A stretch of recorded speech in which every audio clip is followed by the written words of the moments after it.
سخن دینے لگا ہوں سفیر امن قائد پنجاب خطیب اہل سنت خطیب نقطہ داں میری مراد وکیل صحابہ و اہل بیت محترم جناب حضرت مولانا عبدالخالق رحمانی صاحب تشریف لاتے ہیں خطیب اہل سنت حضرت مولانا عبدالخالق رحمانی صاحب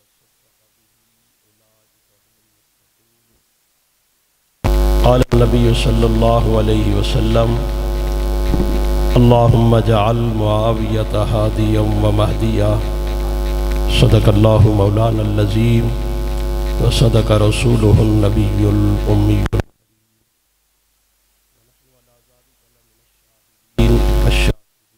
والحمدللہ رب العالمین۔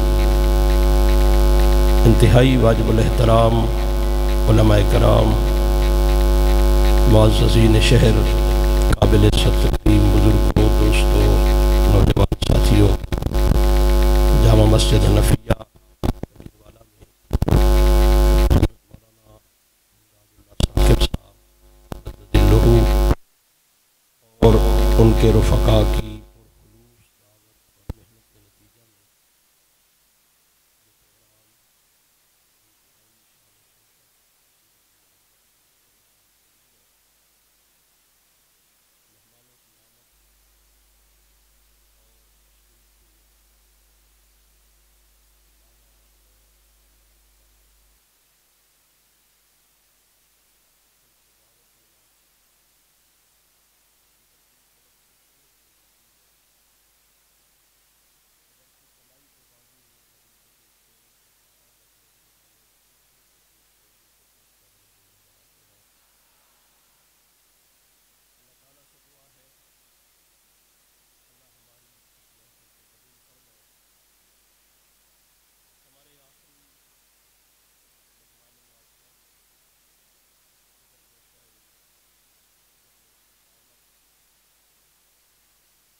سفر ہوا، پہلا سٹاپ بیت المقدس بنا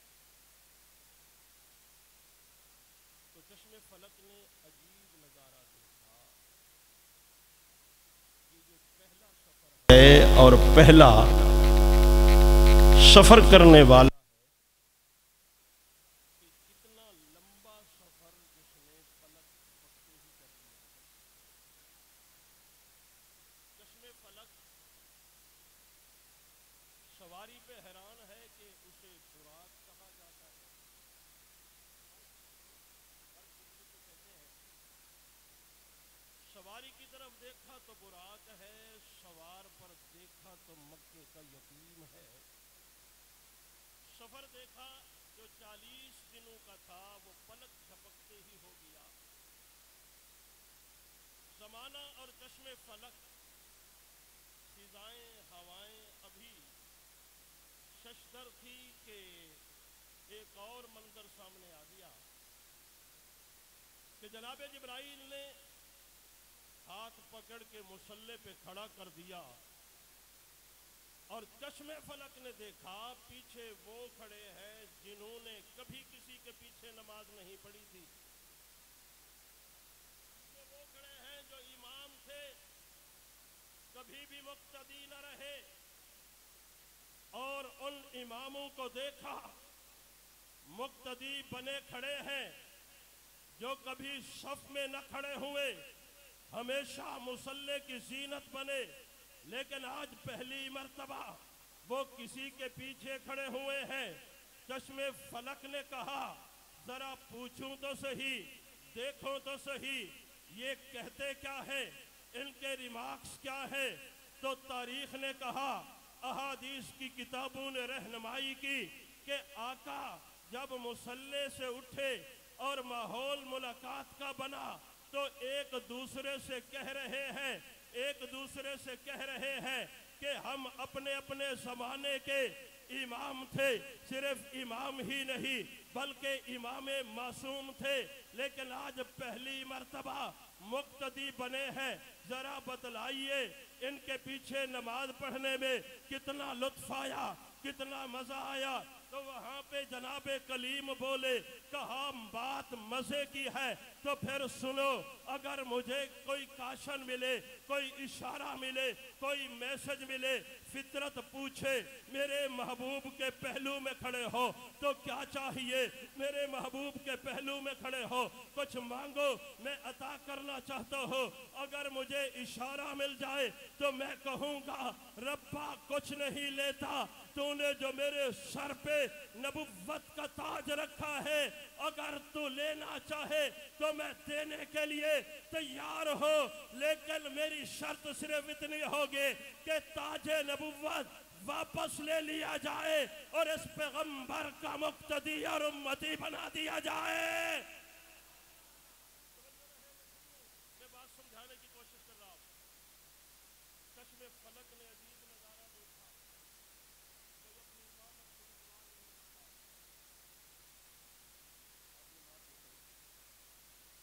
کوئی اپنے منصب سے وٹرا نہیں ہوتا. اگر مسجد والے کسی امام کو نکال بھی دے تو 4-5 مہینے سے مسئلہ بڑھے ہی رہتا ہے نا. کیوں کٹے ہے؟ کی خامی سی؟ اپنے منصب سے کوئی وڈرا نہیں ہوتا. کوئی D P O D S P بننے کے لیے تیار نہیں. یہ پہلا موقع جو امام تھے وہ مقتدی بن گئے. جو امام تھے وہ مقتدی بن گئے، اور مقتدی بن کر بھی یعنی پھول تو اتر گیا ہے لیکن وہ اپنے منصب سے وڈرا نہیں ہے. منصب وہی ہے لیکن امام سے مقتدی بنے. کہا بتلاؤ امامت میں مزہ آیا یا تمہیں ان کے مقتدی بننے میں مزہ آیا؟ تو کلیم نے کہہ دیا کہ جو مزہ ان کے مقتدی بننے میں آیا ہے اللہ وہ نبوت کا تاج پہننے میں نہیں آیا. میں نے کہا آواز مشیت آئی، کہنا یہ چاہتے ہیں، بتانا یہ چاہتی ہے فطرت. جنہوں نے ایک نماز پڑھی ان کو اتنا مزہ آیا، جنہیں پوری زندگی نمازیں ہی اسی کے پیچھے پڑھی انہیں کتنا لطف آیا ہوگا، انہیں کتنا مزہ آیا ہوگا. کبیر والا کے دوستو، میں لفظوں میں بات سمجھانے کی کوشش کر رہا ہوں. یہ نیچے رہ گئے، پرواز شروع ہو گئی. ابن مریم نے کہا میں چوتھے آسمان پر ہوں، شاید کہ ان کی پرواز پہلے آسمان تک ہو یا چاند تک ہو، لیکن دیکھتے رہ گئے یہ سارے کے سارے کہ ساتواں آسمان